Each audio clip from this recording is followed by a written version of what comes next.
If God said do it, do it. What you scared of?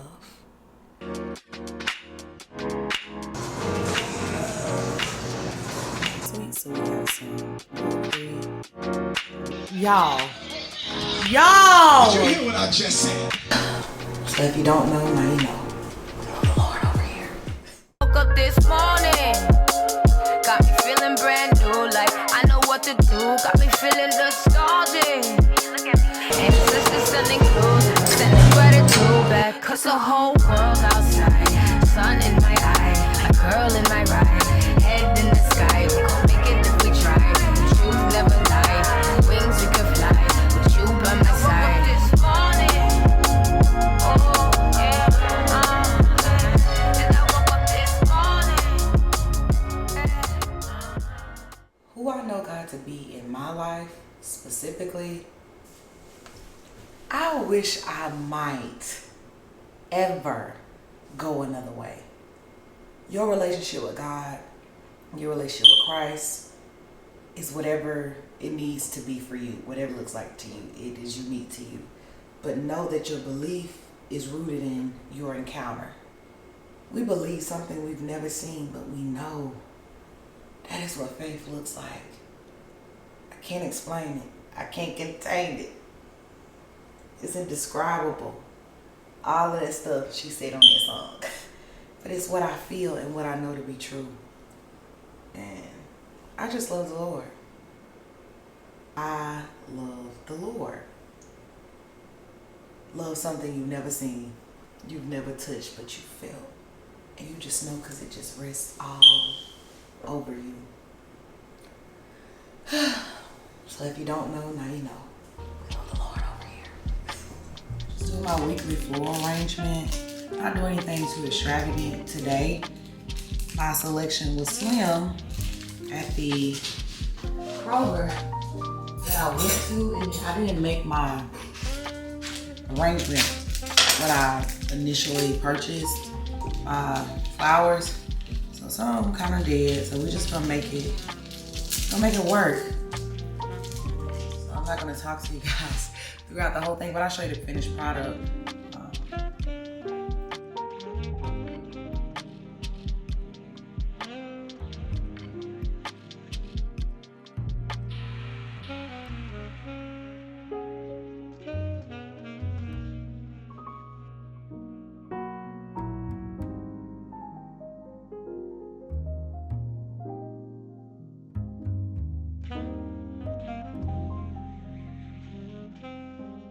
Could not decide what I wanted to have for breakfast, so I did savory and sweet. So we have some gluten-free wheat bread with this cream cheese. Sorry, I didn't let it focus long enough. Some blackberry preserves and a little of this. I love. Matter of fact, no, I used the crunchy one. Look at me. I do love that though. But I used this one. And then I have some avocado, egg, smoked salmon, and some more of that cream cheese with hot sauce, peppers, and a little bit of honey. It's so important to trust God. Like it's important to trust God. It's important to trust that part of yourself, you know. I am in a season of obedience. I mean, it need to be yearly, year round.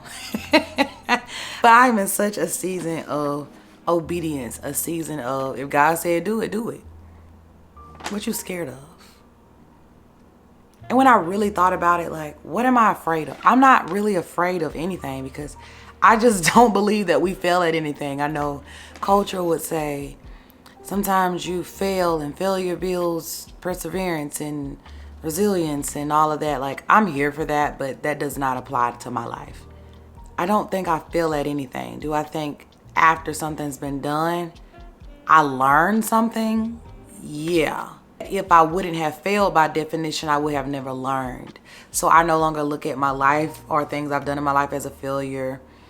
I'm not a person no longer to be scared or fearful for anything. Now, am I concerned? Yeah. Am I worried? Absolutely not. Concern is solution focused. Worry keeps you in a state of fear, but we'll talk about it another time.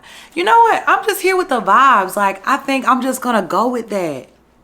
I'm going to go with that. Let's do that. When you're concerned about something, you're strategically and logically trying to figure out how to prevent something from happening, or if it does happen, what is the solution for it? So I do this thing of where a lot of times fear keeps you in a state of what if? What if this happens? What if this happens? Because if it happens, it's going to be this and it's going to that. And then you begin to spiral, right? Or you begin to continue to build on that thought that you have walked into agreement with because of fear or being scared or whatever you identify it as. But concern is living in the even if. It's living in the what if. What if so-and-so says this? What if this thing happens? Even if it happens, this will be. Living in the what if can also push you into the even if. So we have to get out of that state of worry because it's associated with fear. Of course, there's going to be a little bit of anxiousness because it may be something you've never done before or you're unfamiliar with.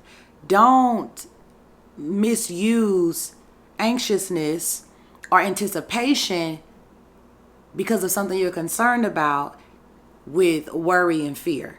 Of course, you're going to have some feelings of feeling. Of course, you're going to feel overwhelmed sometimes or anxious in a good way, or you're anticipating something that you've never done. But if you start to live in the what if and you don't go into that solution focused place, then you've made whatever that you're feeling about it in your mind a reality before it even became a thing that you have evidence about. So I do this thing like with my clients. Can you touch, taste, or feel it? Where's your evidence of it? You don't have no evidence. So now I want you to decide if you're going to make evidence or you're going to go with the alternative thought. So I didn't even plan to come over here and do that, but that's just where I am. Like, trusting God, whatever he say do, I'm going to do it. I'm going to do it. I am not afraid of anything. I do not fail. If it's for me, it will be for me. Do I think that sometimes God puts stuff in my face or in your face and allows us the opportunity to make the choice? Yeah. Do I think that things have passed me by? I think that I passed things by because I had choice. And maybe I wasn't in a place. So I don't think things passed me by. I think I passed by things, if that makes sense. So I don't know who this is for, but it's definitely for me. We're looking at concerns because we want solutions. We're not really going to deal with worry too much. And if you find yourself worrying, like, it's going to take time. But I want you to ask yourself, am I worried? Am I anticipating something? Or am I concerned about something? Okay, I'm dealing with the what ifs, but how can I move into the even if? So we're looking for solutions. And I wanted to sit on the floor today. I'm getting a little more comfortable. I want you to know your behavior is lying to you. Let me tell you something. It does not matter what behavior you are in right now that is not deemed to be good, that is not deemed to be worried. God is not going to allow you to sit in a behavior or a place longer than he specifically assigned you to. Sometimes in your life, God is like, you're going to act a fool. There's going to be some times in your life where there's going to be so much chaos. God allows it. There are going to be people that hurt you. There are going to be people you hurt or have hurt. There are going to be times where your heart feels like it's broken, but God is literally not going to allow you to stay in a place longer than he specifies. You may not know it, but he knows it. And over here we talk about God if you didn't know. That was just so beautiful because you are not what they did. You are not what they said. You are not what you did. You are not what you said. You were just behaving in a way. We need to modify that behavior because this is no longer serving you. Did a thing, you can do another thing. God is like, this is where you were supposed to be at that time. I know it doesn't make sense, but I need you to know that you're not going to be there forever. Yeah. It may feel like it's the end. It may feel like it hurts a lot. It may feel all of the feels. But you're not going to be here for long. I know it feels like a long time because it's been 2 years, 3 years, 4 years, 5 years. Seems like this is just what your life is going to look like. Not at all. Time for some behavior modification. Behavior redirection. I just had to share that part because that was so beautiful because that is something that I have experienced in my life for like the last 4 or 5 years. Now, even when I try to behave in a way that I used to, it doesn't last long. God is like, that's not where you are anymore. That's not going to serve anything anymore. And I let you go back to that place, to that behavior, just to show you how much you have shifted. So if you find yourself in a moment of where you feel like you've fallen down, you're going to get back up. You are so whole. You are so worthy. But a lot of what you do, your actions, your behaviors, don't resemble what's really on the inside of here. So we need to redirect some things. We need to modify some things in our lives, right? This is so good. It's so good. We are at the end of the vlog. I hope you all enjoyed it. Thank you so much for journeying with me into the next sit down or into the next vlog. You guys be safe and well, and may grace continue to follow you.